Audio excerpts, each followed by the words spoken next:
یعنی اس انٹرنیٹ کو super high وے ہی کہا گیا ہے، انفارمیشن سپر ہائی وے. اور اس وقت گویا کوشش اس بات کی ہو رہی کہ یہ بھی کم ہے. اب ایسے سپر ہائی وے قائم کیے جائیں جہاں اس کو بھی کوانٹم جمپ کیا جائے، یعنی یہ 10 بلین جو ہے وہ 1000 بلین میں بدل جائے. لہذا جو چاہیے آپ جو معلوم کرنا انٹرنیٹ پر معلوم کر لیجیے، اس کے ونڈو کھولتے جائیے، ہر ونڈو پر کچھ آپ کو دیتا جائے.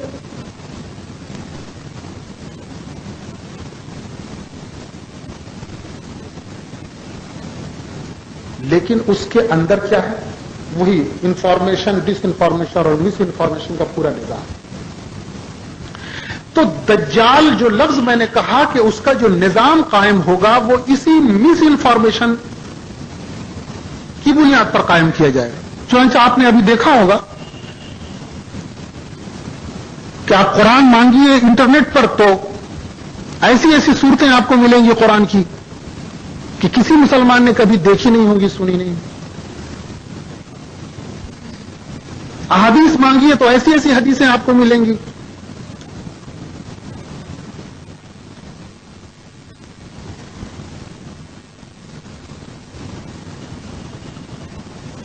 تو یہ دجل کا جو نظام ہے وہ ان بنیادوں پر قائم ہے، اور اب تو اسے آگے بڑھانے کی کوشش ہے. مثلا اب اس کی کوشش ہے یہ تو اب ہو ہی چکا ہے کہ اب کسی کو ٹی وی اور فلاں یہ سب لے کر دھونے کی ضرورت نہیں ہے. اتنی سی چیز پاکٹ میں ہے، اسکرین اسی پہ ہے، سب کچھ ہے. ٹیلی فون بھی ہے، یعنی موبائل بھی ہے، اور ٹیلی ویژن بھی ہے، پلس وہ بھی ہے جو دوسرے طرف کی چیز اپنے پہ بھی آپ دیکھ سکتے ہیں. یعنی اگر آپ کو اس وقت کوئی صاحب میونخ ایئرپورٹ پر ہوں، یہاں سے آپ نے اس کا موبائل لگایا تو آپ کا چہرہ بھی اس کے اسکرین پر وہاں نکل آ رہا، اور اس کا بھی ہے، اور آپ کی اسکرین میں بھی اس کا چہرہ اور اپنا بھی ہے، وہ جو باتیں آپ کر رہے ہیں وہ سب. لیکن اب اس سے بھی آگے جانے کی بات ہے کہ اب کسی شخص کو اس کی بھی ضرورت نہیں.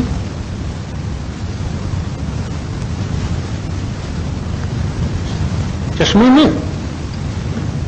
یعنی وہ سامنے کی کوئی بھی چیز ہے، کسی دیوار کے پاس کھڑا ہو گیا، اس نے اسی کو اسکرین بنا لی، پوری چیز اسی پہ آ جائے گی.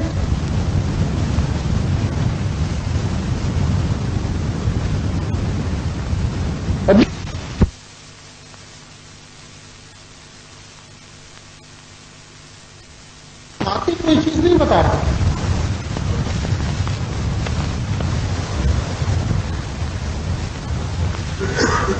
تو آپ سے وسلم نے جو بات کہی اور موجودہ جو صورتحال ہے اس کی تطبیق یہ ہے کہ آج علم نہیں بن رہا.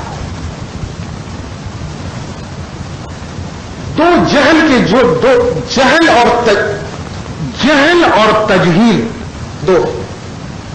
سائنس جہل ہے، یہ موجودہ سائنس، نفس سائنس نہیں، موجودہ سائنس جہل ہے اور موجودہ انفارمیشن تجہیل ہے.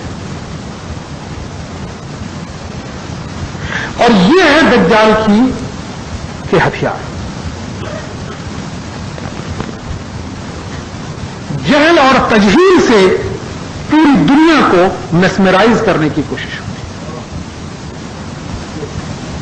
اور ایسا کسی اور پر نہیں. بہت باخبر انسان بھی کوئی ایک ٹی وی چینل، کوئی ایک چینل آپ 10 دن دیکھ لیجئے، 10 دن کے بعد یہ تجربہ کر کے دیکھیے، کسی ایک چینل کو آپ 10 دن دیکھ لیجئے اور اپنے کسی اور شخص کو متعین کر دیجئے کہ ان 10 دنوں میں وہ کچھ اور مختلف طرح کے چینلز دیکھیں. میں ایک مثال دے رہا ہوں صرف تاکہ سمجھیں کہ خود تو آپ مان لیجئے یا تو صرف BBC یا صرف CNN یا صرف زی، ان میں سے کسی ایک کو آپ دیکھیں. 10 دنوں تک مسلسل، اور اپنے کسی رفیق کو آپ متعین کر دیں اس پر کہ وہ پی ٹی وی بھی، تہران بھی، بنگلہ دیش ٹی وی بھی، اور بی بی سی بھی، سی این این بھی اور زی بھی وہ دیکھے، اور دونوں وہ بھی لکھتا جائے کہ اس نے ایک ریزیومے لکھتا جائے، مختصر ایک اختصاریہ وہ لکھتا جائے، اور آپ بھی ایک اختصاریہ لکھتے جائیں، اور 10 دنوں کے بعد آپ ملا لیں تو آپ کو معلوم ہوگا کہ آپ کنڈیشنڈ ہو گئے، کنڈیشنڈ ہونا ہے، یعنی آپ کے پورے نالج بیس میں ایک کچھ مخصوص صرف معلومات آ گئی ہے، جس کی وجہ سے، اور بہت ساری معلومات نہیں آئی ہے جس کی وجہ سے آپ کا پورا تجزیہ مبنی بر غلط اور بالکل مجروح. یعنی یہ میں بے خبر لوگوں کے بارے میں نہیں کر رہا ہوں، باخبر لوگ اگر وہ ہوشیار نہ رہیں تو وہ محسوس کریں گے کہ وہ اتنی تیزی سے مس انفارم ہو جاتے ہیں یا ڈس انفارم ہو جاتے ہیں کہ انہیں یہ محسوس بھی نہیں ہوتا کہ تبدیلیاں دنیا میں ہو رہی. ایسے وقت میں ہم دجال کے اس نظام کا سامنا کیسے کریں؟ دیکھیے میں پھر ایک بار اسی حدیث کی طرف اشارہ کر رہا ہوں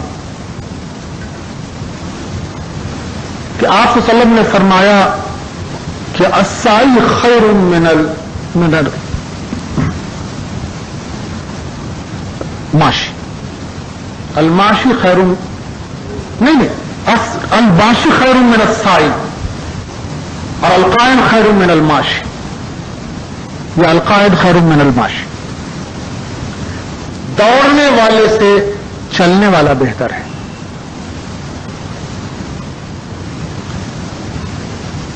اور چلنے والے سے کھڑا رہنے والا بہتر ہے. یہ حدیث جمود نہیں سکھاتی. کل کی جو تشریح تھی اس میں کوئی یہ تاثر ہو سکتا تھا کوئی کہ کچھ نہ کیا جائے. یہ نہیں،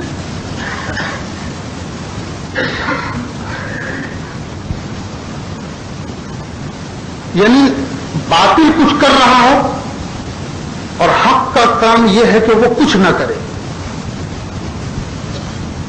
حدیث کا تناظر یہ نہیں. حدیث دراصل یہ کہہ رہی ہے کہ اس کا جو اپنا پلین ہے وہ اس پلین کو کم سے کم رفتار سے چھوڑے بلکہ اس میں جمع رہے. یعنی مسلمانوں کے فیصلے کا مدار نالج نہیں ہے. یہ مسلمانوں کے فیصلے کا مدار انفارمیشن نہیں ہے، نالج ہے. لہذا مسلم معاشرے میں جب بھی انفارمیشن آتا ہے تو اس کو حکم دیا گیا ہے کہ اسے نالج کے لیب میں لے جایا جائے.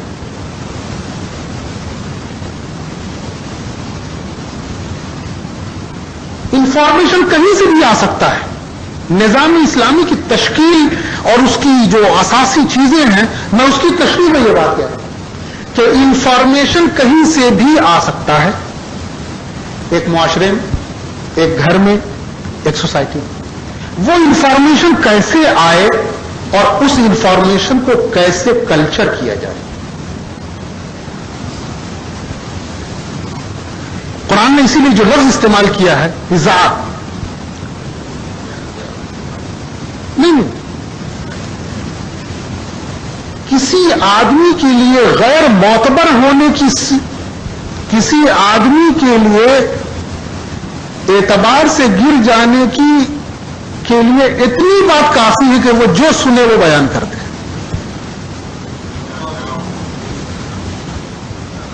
عذاب جو نہیں، وہ اس کے بعد آئے گی بات. وہی میں نے پوچھا کسی آدمی کے غیر معتبر ہونے یا اس کے کم بہتر ہونے کی کے لیے یہ بات کافی ہے کہ وہ جو سنے وہ بیان کرتے ہیں. ایک بات. دوسری بات یہ کہ اس سے بڑا جرم ہے کہ وہ جو سنے اس کو پھیلا دے. وہ اضافہ وہ بیان کرنا نہیں ہے, کہتا پھرے کسی بھی میڈیم سے وہ پھیلا ہے. اس میں تھوڑا یعنی گویا ایکٹیویٹی عمل زیادہ ہے تو وہ اسے پھیلا ہے. بلکہ یہ تو بہت بڑا جرم ہے. 4 طبقے تھے. قرآن نے جس کے لیے کتنی سخت بات کہی, اور یعنی کیا بتاؤں, میں محسوس کر رہا ہوں کہ یہ بات دوسری طرف چلی جائے گی کہ رسول اللہ صلی اللہ علیہ وسلم کی سوسائٹی کو اس میں جو مار کا خیر و شر ہوا تھا, اس میں اس انفارمیشن اور نالج کے تعلق سے رسول اللہ صلی اللہ علیہ وسلم نے کیسے مینٹین کیا, کیا پروسیس تھا, اس میتھڈولوجی کو میں بیان کروں. وہ جو سوسائٹی تھی, اس سوسائٹی میں اسلام جو قائم کیا گیا وہ انسانوں کی سوسائٹی ہے. جادو سے کوئی چیز قائم نہیں کی گئی تھی.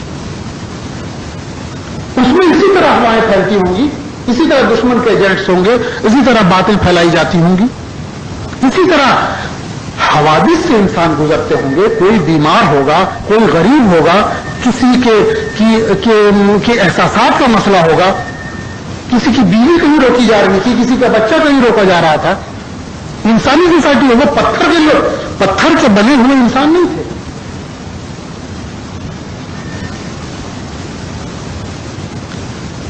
قرآن نے حکم دیا کہ یہ لوگ اگر نہیں سدھرتے تو ان کی بوٹی بوٹی کر دی جائے گی. قتلوا تقتیلا. وہ جتنے طبقے ہیں وہ الگ الگ طبقے ہیں. اسلامی تاریخ میں مجھے ابن کثیر ہی وہ نظر آئے جنہوں نے اختصاری سے صحیح لیکن اس حصے کو مدینے کے بیان کیا کہ وہ کون کون تھے, کیسے تھے.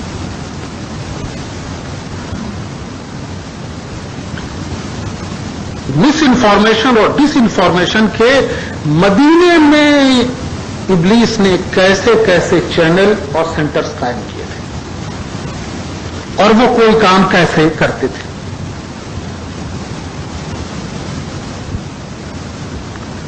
اور رسول اللہ صلی اللہ علیہ وسلم نے کیسی تربیت کی تھی. میں تربیت کا ایک طریقہ بتاؤں. یہ تربیت بہت بڑا سسٹم. ابن قتیبہ کی کتاب اگر اس کے بعض حصے اگر پڑھیں, اور ابن فرید کی, یہ عبد الفرید ابن عبد ربہ کی, عبد الفرید میں کچھ مسائل آئے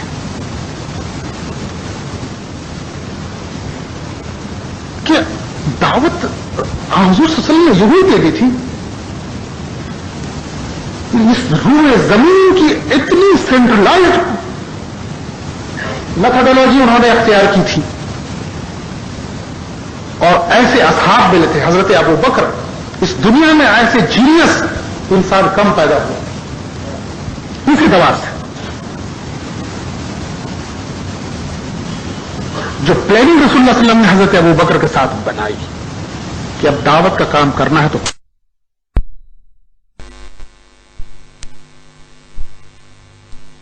بعض حصے اگر پڑھیں, اور ابن فرید کی, یہ عبد الفرید ابن عبد ربہ کی, عبد الفرید میں کچھ مسائل آئے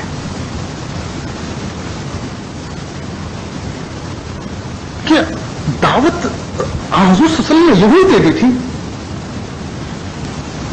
اس روئے زمین کی اتنی سینٹرلائزڈ میتھڈولوجی انہوں نے اختیار کی تھی, اور ایسے اصحاب ملے تھے. حضرت ابو بکر, اس دنیا میں ایسے جینیس انسان کم پیدا ہوئے اسی دوار سے. جو پلاننگ رسول اللہ صلی اللہ علیہ وسلم نے حضرت ابو بکر کے ساتھ بنائی کہ اب دعوت کا کام کرنا ہے تو کیسے کیا جائے. اس کا ایک حصہ تھا کاؤنٹر کرنا ڈس انفارمیشن کو اور مس انفارمیشن. کسی بھی فوج کسی بھی مملکت کی کہ انٹیلیجنس کی ایک بنیادی ذمہ داری، ایک تو انویسٹیگیشن ہے، لیکن ایک ہے کاؤنٹر، جو حضرات واقف ہیں وہ جانتے ہوں گے کاؤنٹر کرنا. تو مدینہ چاروں طرف سے گھرا ہوا ہے، جنگ شدید ہو رہی ہے، ظہر کا وقت ہو چکا ہے، اور کسی نے آگے رسول اللہ صلی اللہ علیہ وسلم کو بتایا کہ سنا ہے کہ قریظہ نے اور غطفان نے دھوکہ دے دیا.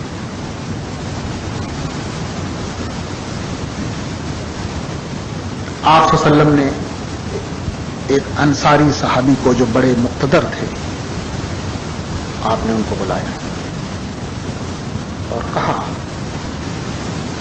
کہ آپ جائیں اور حقیقت معلوم کریں. اگر بات غلط ہے، جو خبر آئی ہے، انفارمیشن جو آیا ہے وہ اگر غلط ہے تو آپ مسجد میں زور سے بیان کرتے ہیں، اور اگر بات درست ہے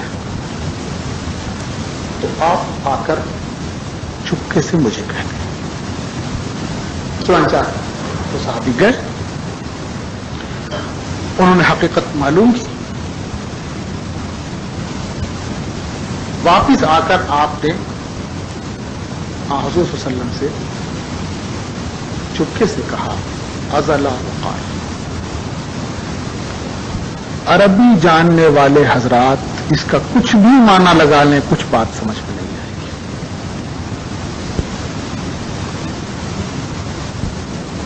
کہ ازلا وقارا سے کیا بات سمجھ؟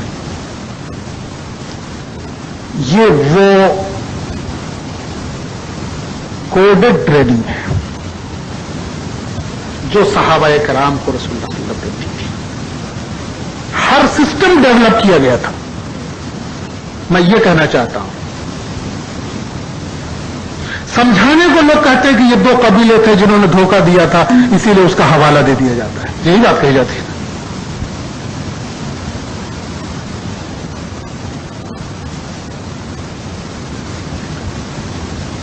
لیکن اسلامی تاریخ کے دیکھنے سے معلوم ہوتا ہے کہ نہیں، یہ ٹریننگ تھی. یہی وجہ ہے کہ صحابہ کرام نے بعد میں بھی اسی سسٹم کا استعمال کیا. اور فتوح البلدان کی ایک عبارت میں نے یہاں شاید سنائی بھی ہے. مجھے چونکہ اتنی بار میں نے اس عبارت کو بیان کیا ہے کہ مجھے لگا کہ شاید یہاں میں نے وہ عبارت سنی کہ جب حضرت عثمان رضی اللہ تعالیٰ عنہ سے اجازت طلب کی گئی،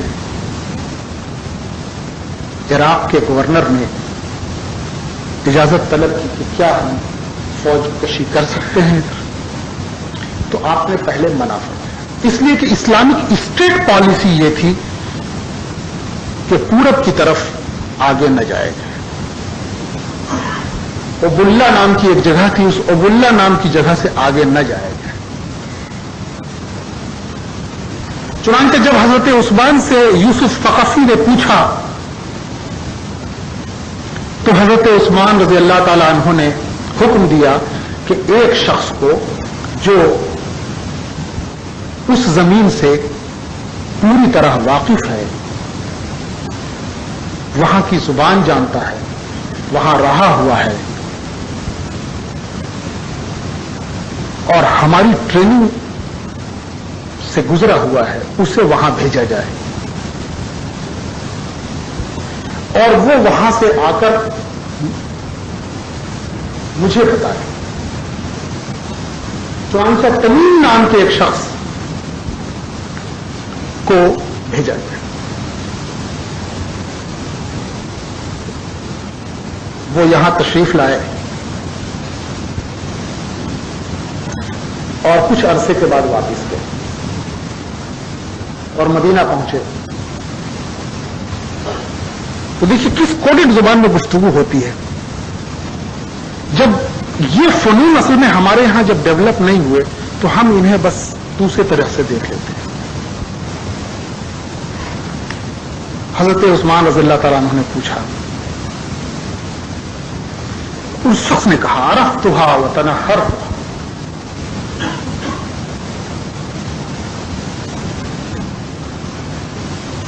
تو آپ نے فرمایا صفها لی، تو اس نے کہا تمرها دخل نصفها جری ماؤها وشل ان قل الجيش زاو وان كثر جاو. وہاں کی کھجوریں ردی ہے، پانی تھوڑا ہے، چور جری ہے، فوج اگر کم ہو تو ضائع ہو جائے، زیادہ ہو تو بھوکوں مر جائے. جب یہ بات آئی تو حضرت عثمان نے کہا کہ وہ جو اسٹیٹ پالیسی حضرت عمر نے بنائی تھی وہ کنٹینیو رہے گی، مستقل رہے گی، اسے ڈسٹرب نہیں کیا جائے گا.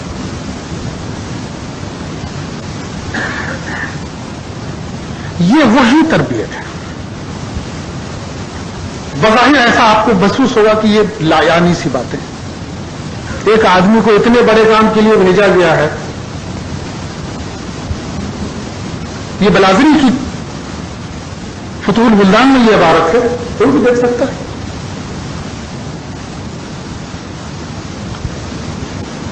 تو صحابہ کرام کی چنانچہ جیسے ہی رسول اللہ صلی اللہ علیہ وسلم کو یہ معلوم ہوا تو انہوں نے کہا کہ پھر ٹھیک ہے. چنانچہ جب غزوہ احزاب ختم ہو گیا تو جو فیصلے ہونے تھے وہ ہوئے، وہ آپ کے لیے.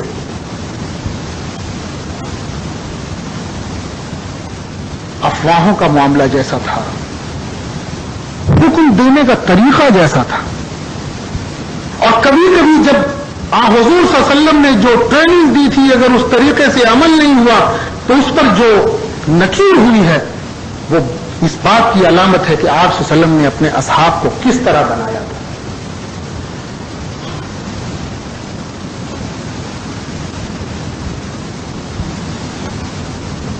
تو میں یہ کہہ رہا ہوں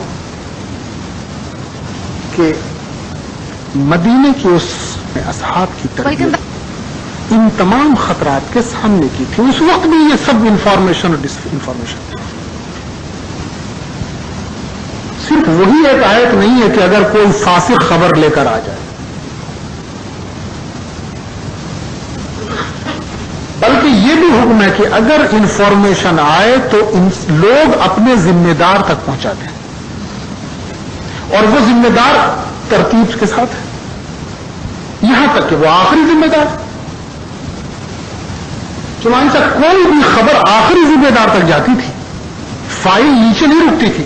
آپ خلافت علی منہاج النبوہ کے زمانے میں آپ کہیں کہ کوئی فائل نیچے رکتی ہوئی آپ نہیں پائیں گے،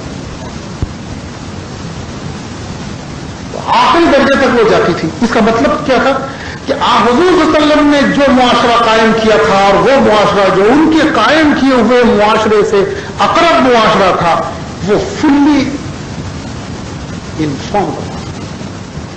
اور کیسا انفارم تھا؟ یہ انفارم نہیں تھا، نالج فل انفارمیشن تھا. اس معاشرے میں افواہ بھی گشت کر سکتی تھی، اور اگر کوئی گشت کراتا تو 1 گھنٹہ 2 گھنٹہ 1 دن بس، اس سے زیادہ کوئی افواہ کو نہیں پھیلا سکتا تھا.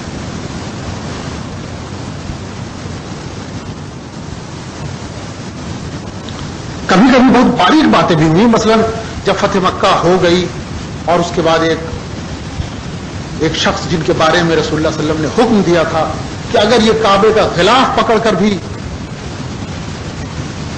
کھڑا ہو تب بھی اس کو قتل کر دیا جائے، اور وہ شخص حضرت عثمان کا حوالہ لے کر جب سامنے آ گیا اچانک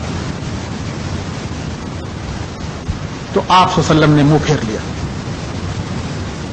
پھر دوسری طرف منہ پھیر لیا، پھر تیسری طرف منہ پھیر لیا. اس کے بعد آپ نے معاف فرما دیا. لیکن لوگوں سے کہا کہ کیا تم لوگوں میں سے کوئی ایسا نہیں تھا کہ اٹھ کر قتل کر دیتا؟ تو لوگوں نے کہا کہ اللہ کے رسول آپ نے کوئی اشارہ دیا ہوتا، تو آپ نے کہا نبی کا یہ کام نہیں کہ وہ آنکھوں سے اشارہ کرے.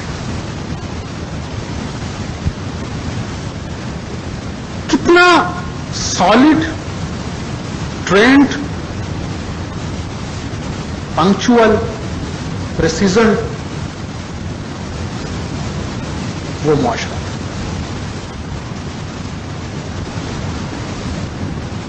اس سے آپ اندازہ کر سکتے ہیں کہ ایک اسلامی معاشرہ کیسا ہوتا ہے، اور آپ صلی اللہ علیہ وسلم نے جو معاشرہ چھوڑا تھا وہ کیسا معاشرہ تھا. وہ مقصدوں سے یہ سوسائٹی باخبر سوسائٹی. باخبر سوسائٹی کب ہوتی ہے؟ جب کوئی مقصدیت ہو. کوئی سوسائٹی کبھی فساد ہو جائے کسی محلے میں تو دیکھیے گا سب سے زیادہ باخبر لوگ اس وقت ہوتے ہیں، اس لیے کہ اس وقت ایک وقتی مقصد سامنے ہوتا ہے. مسلم معاشرہ اس وقت بے خبر اس لیے ہے کہ اس کا کوئی مقصد نہیں،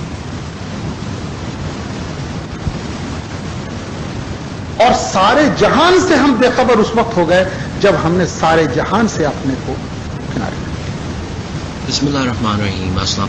اقبال نے کہا تھا تو مرد میدان تو میرے لشکر، تو مرد میدان تو میرے لشکر، نوری حضوری تیرے سپاہی، کچھ قدر اپنی تو نے نہ جانی،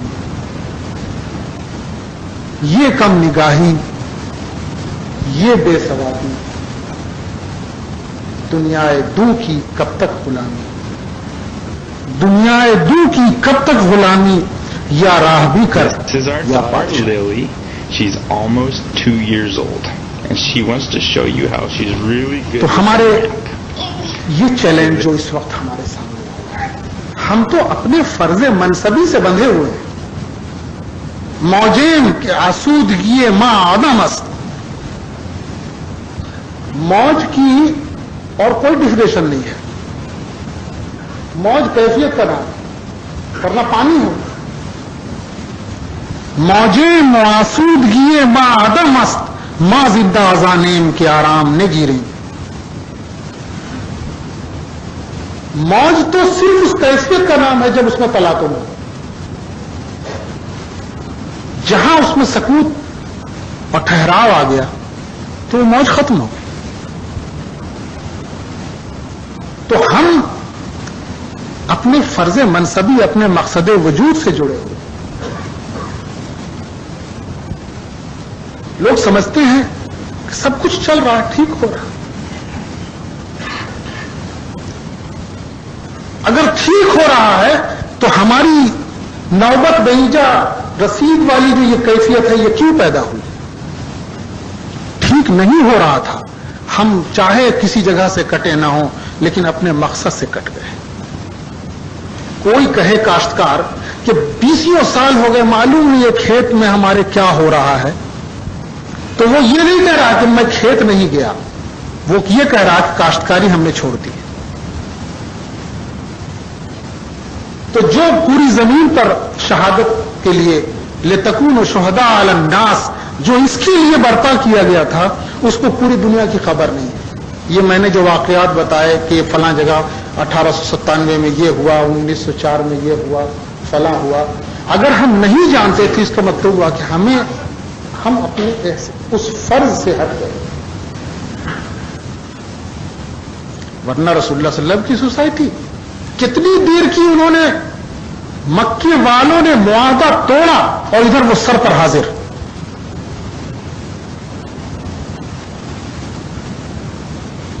حدیبیہ کا معاہدہ آپ تاریخ اٹھا کر دیکھ لیں کتنی دیر لگائی ہے، بلکہ دیر نہیں لگائی، توڑنے کے اعلان سے پہلے آپ صلی اللہ علیہ وسلم کو معلوم ہو گیا تھا کہ آپ توڑنے والے. وہ سب سے باخبر معاشرہ تھا.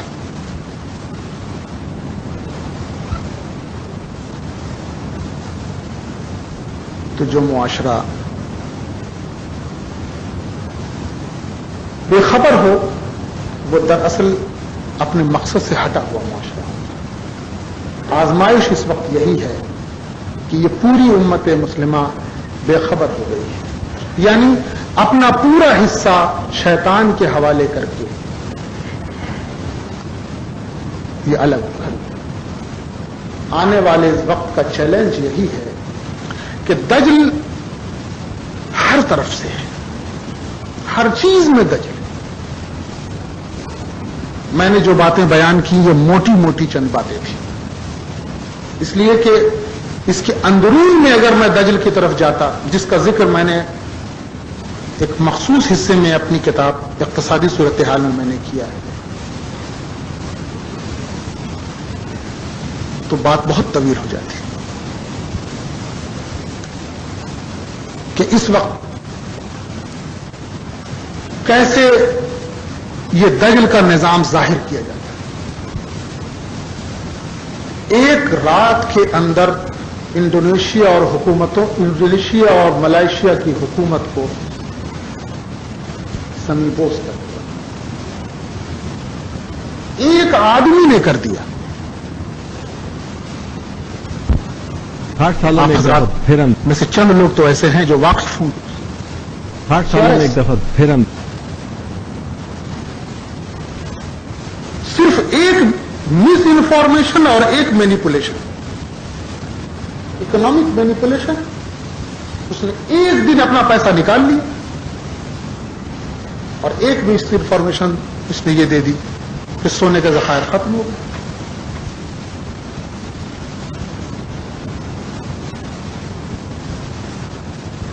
اس وقت اس یہ انفارمیشن وار بھی ہے. آپ نے سنا ہوگا کہ اب فوجوں کے لیے کوئی ضروری نہیں کہ فوجیں چلیں, اب تو ان دجل کے طریقوں میں سے ان طریقوں کا استعمال کیا جاتا ہے, چاہے خبروں کو روک کر ہو یا خبروں کو دے کر ہو. اچانک ساری دنیا کے تمام ذرائع ابلاغ نشر کرنے لگے کہ فلاں حکومت گر رہی. اس کو سن کر جتنے اسپیکولیٹرز تھے انہوں نے فوراً اپنا اثاثہ نکالنا شروع کر دیا, پورا بینک کولیپس کر گیا, حکومت ختم ہو گئی. معلوم ہو کچھ نہیں ہوا تھا, نہ حکومت گرنے والی تھی, نہ اثاثوں کی کوئی, یہ خبروں کو دے کر ہو. اچانک ساری دنیا کے تمام ذرائع ابلاغ نشر کرنے لگے کہ فلاں حکومت گر رہی. اس کو سن کر جتنے اسپیکولیٹرز تھے انہوں نے فوراً اپنا اثاثہ نکالنا شروع کر دیا, پورا بینک کولیپس کر گیا, حکومت ختم ہو گئی. معلوم ہو کچھ نہیں ہوا تھا, نہ حکومت گرنے والی تھی, نہ اثاثوں کی کوئی کمی تھی. لیکن یہ آپ نے اب یہ نیا طریقہ ہے, یہ سارا طریقہ اسی دجل کی بنیاد پر ایک دن میں یہ ہائپ بلند کیا جا سکتا, کسی چیز کے تعلق سے کیا جا سکتا. میں نے یہ باتیں نہ تو اپنے, چونکہ یہ آخری نشست ہے, میں نے یہ باتیں نہ تو اس لیے بیان کی ہیں کہ اپنے علم کا اظہار کروں, نہ میں نے یہ باتیں اس لیے بیان کی کہ مجھے کچھ مطلوب ہے. یہ میرا ایک فرض تھا اللہ تعالی کے سامنے یہ اس حالت میں رکھنے کا احساس کہ میرے پاس جو کچھ تھا اس امت کی بہتری کے لیے میں نے پہنچانے کی کوشش کی. ہم سب ذمہ دار ہیں, اور آپ صلی اللہ علیہ وسلم نے فرمایا الا کلکم راعٍ و کلکم مسئول عن رعیتہ. یہ اتنی جامع حدیث ہے کہ پوری امت کو یہ اتنی جامع حدیث ہے, عہدوں سے یہ جڑی ہوئی حدیث نہیں ہے, اسلامی معاشرے کی تنظیم کو بتا رہی جو اس وقت بکھر چکی.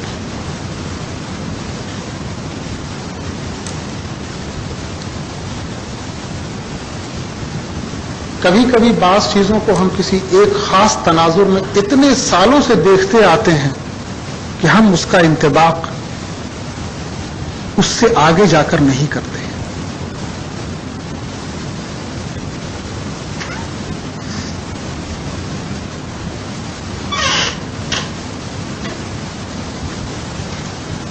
تو میں نے یہ باتیں اس لیے کہی کہ امت کو معلوم ہو جائے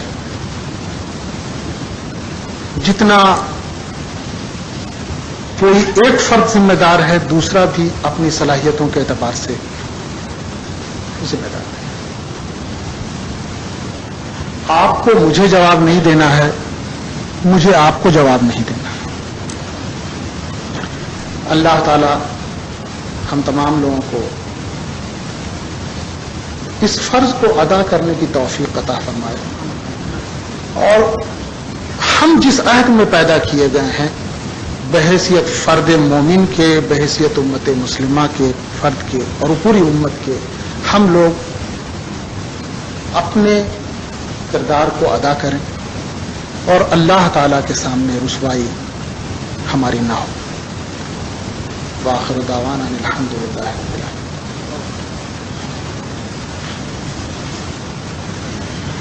یا احد الصمد الذی لم یلد ولم یولد ولم یکن له کفوا احد. ربنا ظلمنا انفسنا وان لم تغفر لنا وترحمنا لنكونن من الخاسرین. ربنا لا تزغ قلوبنا بعد إذ هديتنا وهب لنا من لدنك رحمة إنك أنت الوهاب. ربنا لا تجعلنا فتنة للقوم الظالمين ونجنا برحمتك من القوم الكافرين. ربنا تقبل منا إنك أنت السميع العليم وتب علينا إنك أنت التواب الرحيم. وصلى الله تعالى على خير خلق محمد وعلى آله وصحبه أجمعين.